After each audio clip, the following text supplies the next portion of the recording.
Look up in the sky. It's a bird. It's a plane. No, it's Super Sunny. What's going on, guys? Santino, aka Sunny, aka Super Sunny, coming here with you guys with some awesome stuff.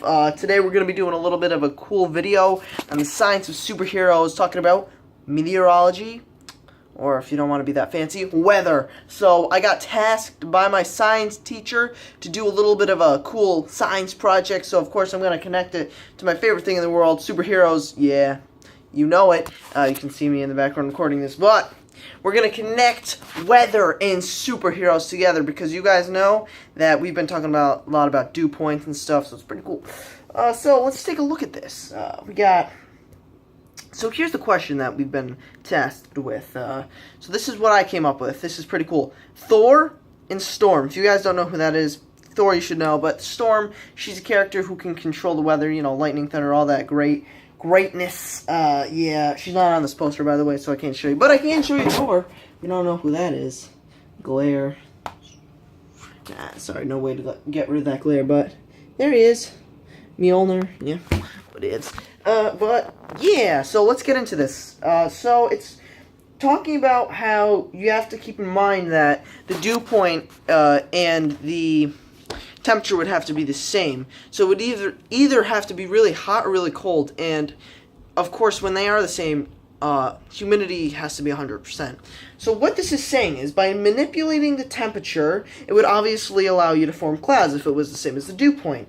So it's saying that Thor and Storm are able to create localized thunderstorms and thunderclouds, and thus be able to strike lightning wherever they want. See, I've done a little bit of digging into this. That's not possible. We're not that technologically advanced. We're able to like shoot lightning where we want. Like we're not. We just can't do that yet. But we are. Yeah. See, we're not able to control the exact point of the lightning strike, because it's dependent on the charge buildup, and that stuff's just complicated. But DARPA has been investigating the physics behind where thunderbolts hit in order to protect certain places so lightning will not strike there. So this is getting us tiny steps closer to possibly controlling where thunder strikes go, and that'd be pretty cool. So thermal convection can explain both. So this is pretty cool too. Thermal convection, which is kind of like tornadoes when hot air molecules and cold air molecules swirl around each other super fast, and then they create tornadoes. So it's like, wow, it's crazy. So Thor, I mean, this website's stupid. If you know anything about comics, Thor doesn't fly. He twirls around Mjolnir really fast and zings it off in the direction he wants to go, and Mjolnir takes it with him. So this website's stupid. But they are right about Storm. She creates like little, she creates like a little, what are those called? Tornadoes under her hand, and she flies, and she's like, whoa, she looks cool. But it's saying it will be able to talk.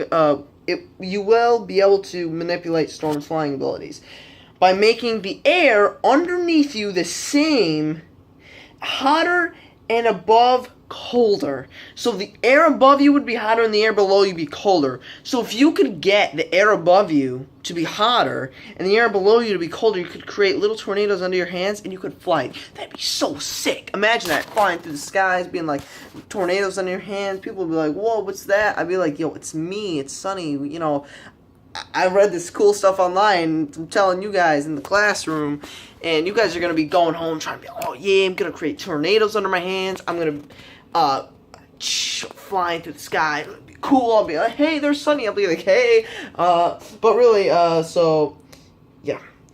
Next thing, we're going to be talking about manipulating cloud coverage. So if you guys have ever seen the movie X-Men Days of Future Past, or any of the X-Men trilogies except X-Men Origins Wolverine, that movie kind of sucked.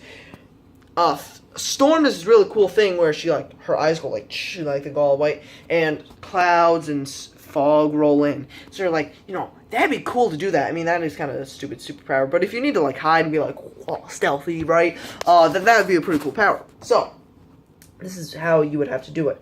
You would have to be in a high altitude, right? So high Yeah, high pressure, and then the lower pressure around you would cause the cold air and the warmer air to condense. So when water touches something that's colder, so like the dew point is like sticks onto something and it cools and condenses into water, right? So this would condense around you, making a thick fog. So technically, if you had fans, right, blowing out, and the dew point and the temperature were the same, condensation would occur.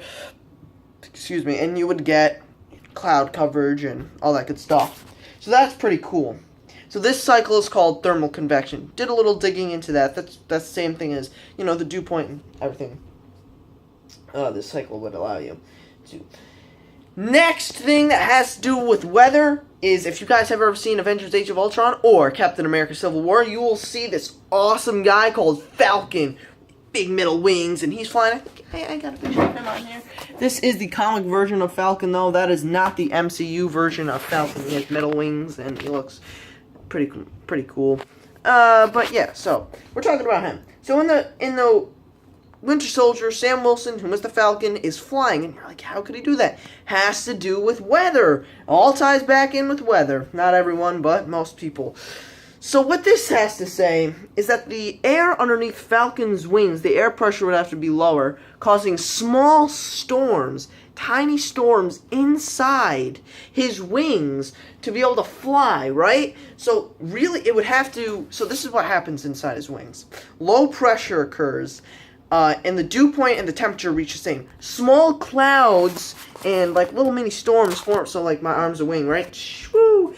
Well, form under his, but his wings are like connected. It's all complicated. So the little storms appear like. So he's flying like this, woo, and he's in the sky, and all thunder and lightning is occurring under his wings. It's like, you know what I'm saying, guys. So that's pretty cool.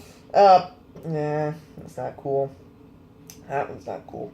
Oh, here's another thing, guys. If you want, this one's pretty cool. If you want to create the water cycle like Weather Wizard from DC. I got a Marvel poster behind me, I know. But from DC Weather Wizard, if you guys watch The Flash, you know exactly what I'm talking about, or read comics in general. Weather Wizard can manipulate clouds and cause precipitation to occur, and he can control water. So he, or Zane from the Wonder Twins, if you guys know Wonder Twins activate, I got him. But, that's a story for a different day. But last thing we're going to talk about is the manipulation of the water cycle. We can talk about Zane. He can turn to, any form of water, but we're going to focus on Weather Wizard. So what Weather Wizard can do is pull the molecules of water out at any given point and put them in the sky. So instant condensation occurs. And if you guys don't know what condensation is, it is when you guys all do, but I'm just going to put it in the video. For any YouTube viewers that are watching, hey guys, what's going on? This is for my science class. Shh, I know. So the condensation cools and the air expands, causing a cloud. So that allows Weather Wizard to do all this cool stuff. So what Weather Wizard then does is he takes the cloud and he does this cool hand thing and he goes, and he shoots it down. And he can shoot it down, and his main enemy is Flash. So he's going to shoot it down on Flash, let's just say, and Flash is going to be like, what's going on? Then he can cause the pressure on the ground to decrease. Just go, and storms happen, and the Flash is in there getting zapped by lightning. Like, oh, what's going on? Crazy stuff's going on. Poor Flash. And he's getting just wrecked by Weather Wizard because Weather Wizard knew his crap about science. You need to know all about science to understand superheroes. That's all for today, guys. Coming up next time on Super Sunny Show, we got repelling force like Captain America's shield, channeling anger like the Hulk. Pretty sick. But it says, caution, do not expose yourself to gamma rays as the origin story goes. It's common sense, people. I wouldn't do that, but where are you going to find gamma rays around here? Whoa. Whoa. Whoa. And then the last one is claws to cut through anything, like Wolverine. Shing, you know what I mean, guys. Adamantium. Strong's metal on the fictional Earth 199. That is the Marvel MCU. Getting off topic again. But that's alright, guys. That's all I have for this little sciencey video. Hope everyone in my class enjoyed this little fun, brief video about science. Hopefully I didn't bore you guys to death with superhero facts or weather facts.